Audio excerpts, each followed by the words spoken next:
Chris Williams had planned his future. He was going to become a doctor. Chris studied hard for 4 years. Then he got accepted into a medical school. He studied there 2 more years. He took hard science and math classes. Chris was the best student. "You're going to make an excellent doctor," his professors told him.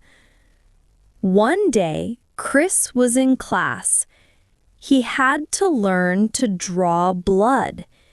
He stared at the needles. "It's your turn to try it, Chris," said the professor. Chris couldn't move. He had no idea why he felt so scared. Shaking, he injected the patient's arm. A little drop of blood came out. Chris fainted. Doctors cannot be scared of blood. It was time to find a new career.